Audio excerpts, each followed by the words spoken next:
ओम नमो भगवते वासुदेवाय। ओम नमो भगवते वासुदेवाय। श्रीमद् भागवतम चौथा कैंटो 29वां अध्याय 47वां श्लोक।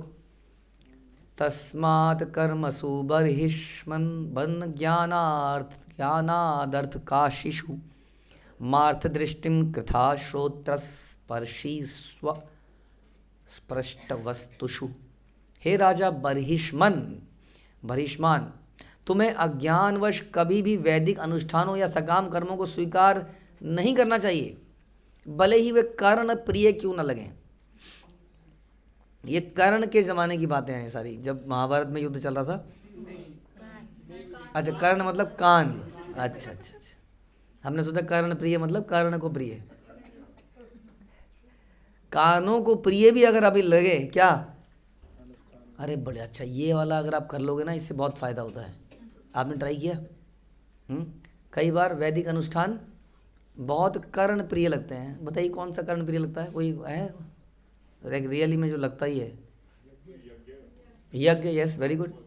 यज्ञ तो लगता है भक्तों का। हम भक्तों के एग्जाम्पल दे रहे हैं ना, नहीं तो दुनिया में तो पता नहीं कितने एग्जाम्पल है, बृहस्पति का, इसका उसका, ये सब सत्यनारायण की कथा वगैरह वगैरह।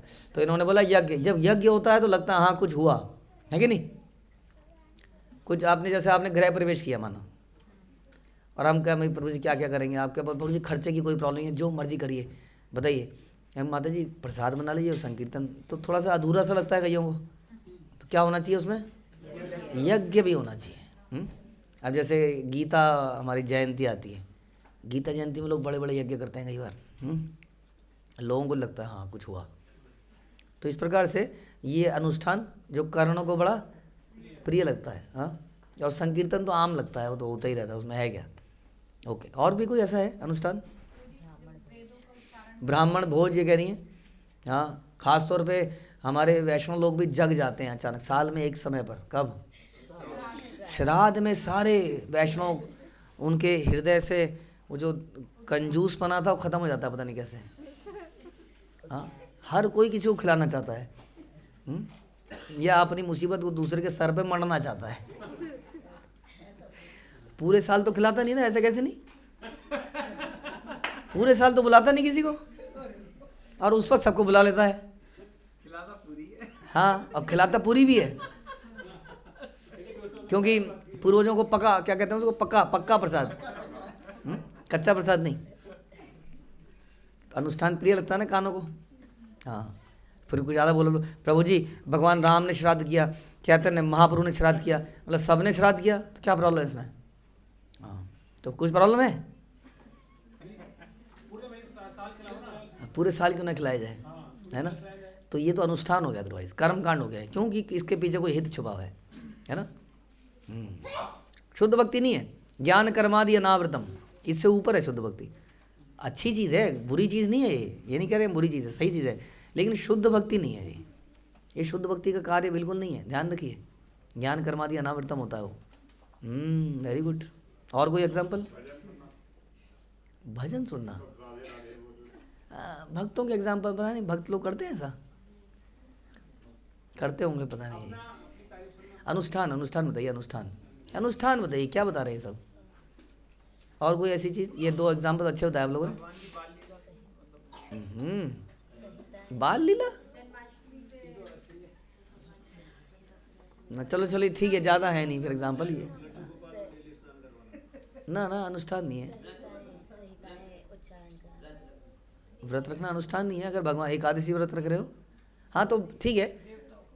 देवताओं के लिए अगर आप कुछ कर रहे हो, जैसे हाँ गांव में, जैसे गांव में हमारे कई बार ऐसा होता है ना, वो बुलाते हैं परिवार वाले, जी ये हो रहा है देवताओं के लिए, उसके लिए हो रहा है, आपको आना पड़ेगा, नहीं तो ये हो जाएगा वो हो जाएगा। वो देवता चढ़ा था किसी ने, उसने बोला जी तुम्हारे पूर्वज तुमसे बहुत नाराज हैं, तुम लोग, ऐसा हुआ है तुम लोगों के साथ कभी? आप लोगों के साथ हुआ है? आपके पूर्वज बहुत, हाँ कई लोग हाँ करा, आपके पूर्वज बहुत नाराज हैं, आपको आना पड़ेगा, सब भाइयों को आना पड़ेगा। खासतौर पे उसने नाम लिया ना, वो बोलते भी है ना हिल हिल के, तो उसने नाम लिया, उसका नाम लिया, उसका नाम लिया, उससे बहुत नाराज हैं, आना पड़ेगा। तो करते हैं लोग शादी में ये सब करना, यस, पितरों का निकालना। तो इस प्रकार से कह रहे हैं, क्या कह रहे हैं नारद मुनि, आप सुनिए। तुम्हें अज्ञानवश कभी भी वैदिक अनुष्ठानों या सकाम कर्मों को स्वीकार नहीं करना चाहिए। ये शुद्ध भक्ति नहीं है।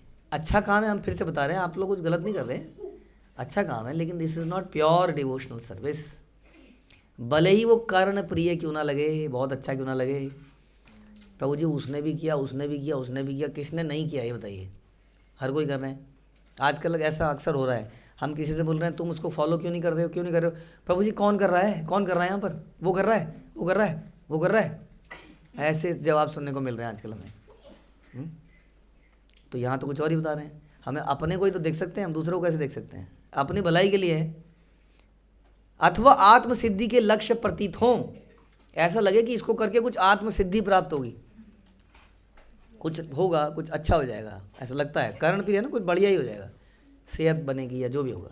तुम्हें चाहिए कि इन्हें कभी भी जीवन का चरम लक्ष्य ना समझो। इसलिए भगवद गीता में भगवान ने बोला याम इमाम पुष्पिताम वाचम, हाँ शाबाश शाबाश शाबाश, हाँ प्रविदंती अवपश्चिता वेदवारता पार्था नान्यस्थिति वादिना, कि जो अल्प बुद्धि वाले लोग होते हैं वो वेदों की अलंकारमयी भाषा से बड़े आसक्त हो जाते हैं, अट्रैक्ट हो जाते हैं, जो कि बताता है कैसे उच्च कुल में जाया जाए, कैसे स्वर्ग में जाया जाए, इस प्रकार।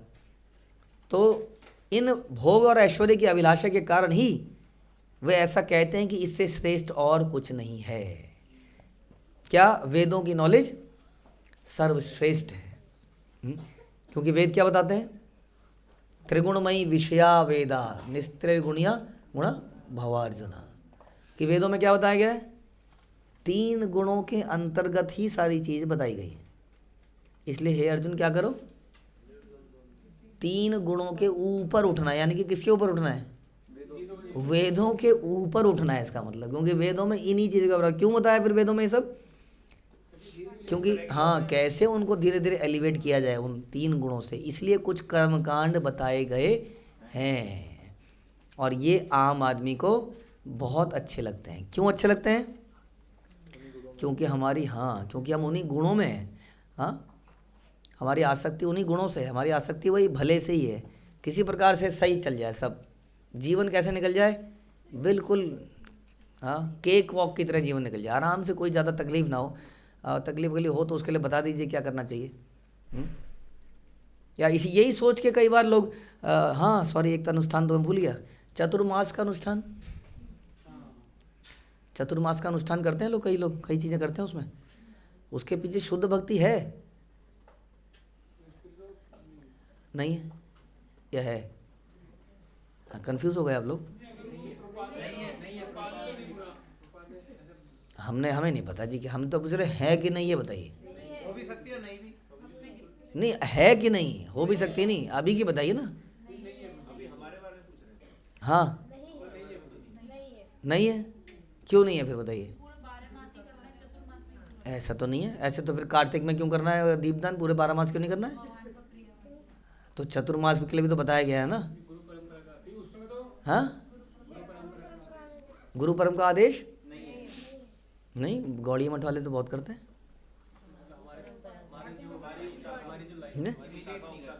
हमारी उपशाखा किसकी है? शिल प्रभुपाद की। शिल प्रभुपाद ने इस पे जोर नहीं दिया है बहुत ज़्यादा। हो सकता है हो किसी के लिए। हमारे लिए शुद्ध भक्ति क्या है? जो गुरु के आदेश से हम करते हैं उसी को हम शुद्ध भक्ति मानते हैं, उनके हिसाब से चलना ही शुद्ध भक्ति। इसलिए ऐसी चीज़ों को करना चाहिए जो गुरु परंपरा द्वारा दी गई है। नहीं तो लेकिन फिर भी चतुर्मास अट्रैक्ट करता है कई चीज़ें और करने के लिए, और वो हम कई बार कर जाते हैं क्योंकि वो कर्ण प्रिय लगते हैं। हाँ, और सच में जो लोग थोड़े सतोगुणी हैं उनको तपस्या करना थोड़ा सा अच्छा लगता है। कई लोग कई सब तपस्याएं करते हैं इस प्रकार से, लेकिन यदि वो गुरु परंपरा द्वारा नहीं बताई गई हैं तो वो फिर अनुष्ठानों की कैटेगरी में चला जाएगा कि we want some good, whatever good.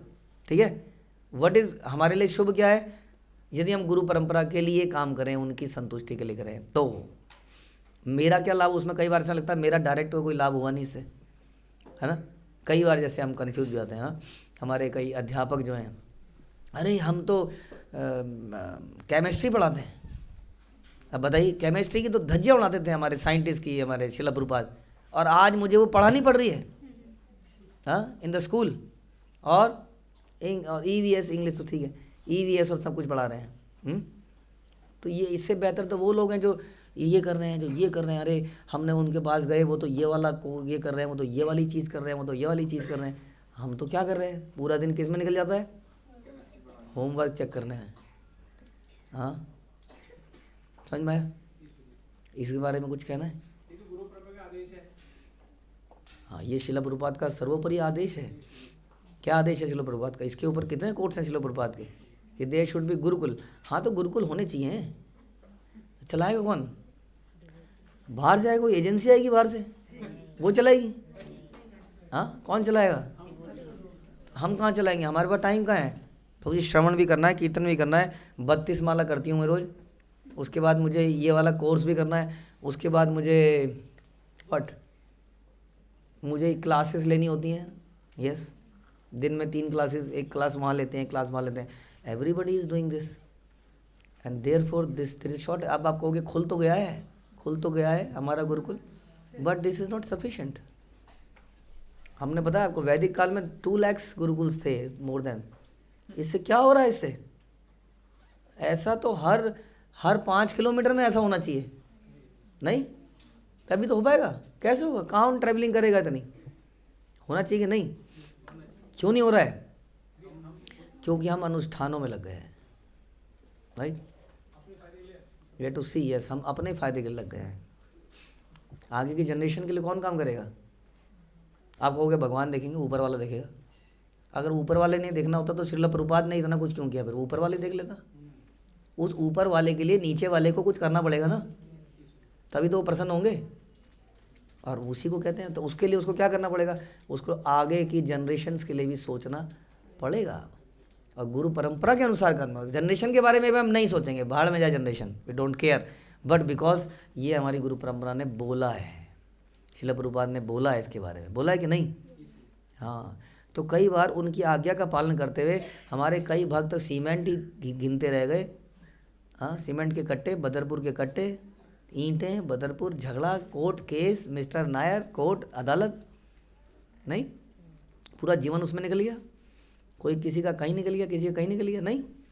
और उससे बेटर भजन करते कहीं पर बैठ के, पूरा ज़िंदगी भजन ही करते, कितनी माला कर लेते, भगवान को कितना अट्रैक्ट कर लेते, नहीं करते कि नहीं?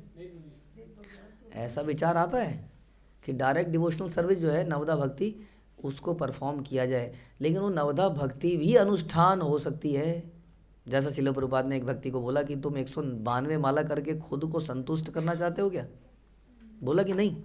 हाँ, दिस इज़ रिकॉर्डेड देयर। तो इस प्रकार से क्या अनुष्ठान है, क्या अनुष्ठान नहीं है, बड़ा डिफ़िकल्ट विषय हो सकता है कई बार। इसलिए हमें समझना चाहिए कि रियल भक्ति किसको कहते हैं वास्तव में।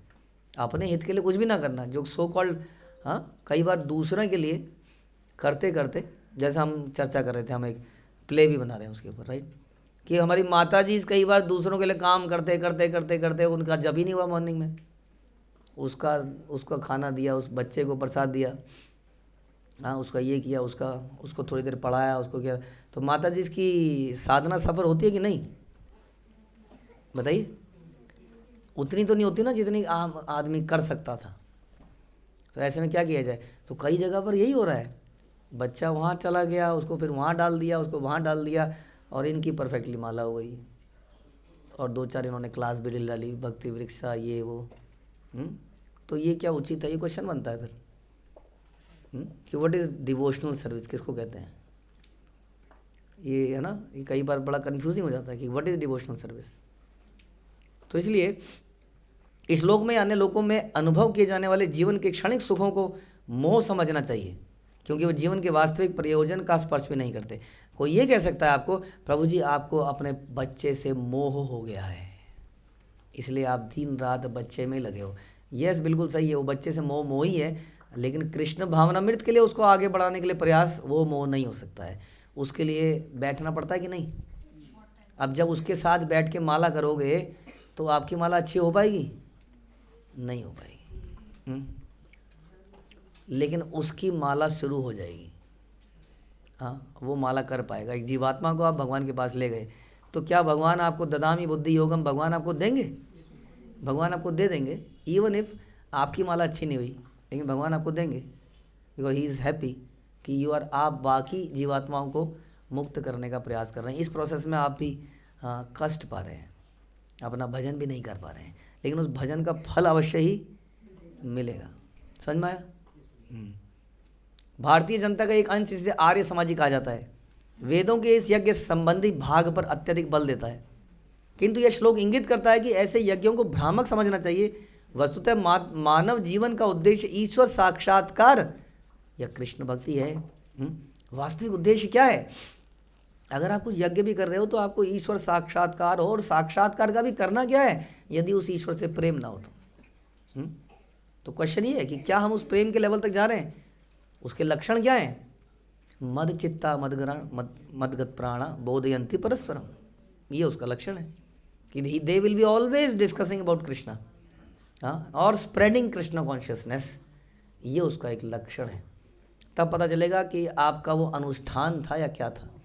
यदि वो अनुष्ठान, यदि वो कार्य हमारे अंदर भगवान के लिए प्रेम पैदा कर पाए, भक्तों के लिए प्रेम पैदा कर पाए, इस कृष्ण भावनामृत को संसार में बढ़ा पाए, और वो तभी होगा जब गुरु की आज्ञा का पालन किया जाएगा, क्योंकि उसी से शक्ति मिलेगी हमें परंपरा की, राइट। तो इस प्रकार से यदि हम ऐसा करेंगे तो हमें भक्ति मिलेगी, नहीं तो हम अनुष्ठानों में लगे रह जाएंगे। उन अनुष्ठानों से क्या लाभ होगा? उस अनुष्ठानों से कुछ हमें फल मिलेंगे, और उन फलों को भोगने के लिए हम बार बार जन्म लेते रहेंगे। This can be so dangerous. समझ में आया? सो ऐसा कोई भी कार्य मत करिए जो कर्ण प्रिय है, कानों को बहुत अच्छा लगता है, लेकिन वास्तव में भगवान गुरु की प्रसन्नता के लिए नहीं करा गया है, इसलिए वो एक अनुष्ठान है, उसका भक्तिमय लाभ नहीं है। समझ में आ गया? भक्तिमय कार्य क्या है, फिर से बताइए। जो भगवान गुरु वैष्णव इनकी प्रसन्नता के लिए किया जाता है, उसमें खुद को कष्ट आता है। उसमें कई बार हम डायरेक्ट डिवोशनल सर्विस करने का टाइम नहीं मिलता, हम ये करें, मिनिमम राउंड तो हम करते ही हैं, लेकिन कई सारी चीज़ें नहीं कर पाते हैं, लेकिन उससे गुरु परंपरा प्रसन्न होती है, और भगवान आवश्यक बुद्धि चेतना रियलाइजेशन हमारे हृदय में डाल देते हैं। ठीक है? हरे कृष्ण। श्रील प्रभुपाद की जय। ग्रंथराज श्रीमद् भागवतम की जय।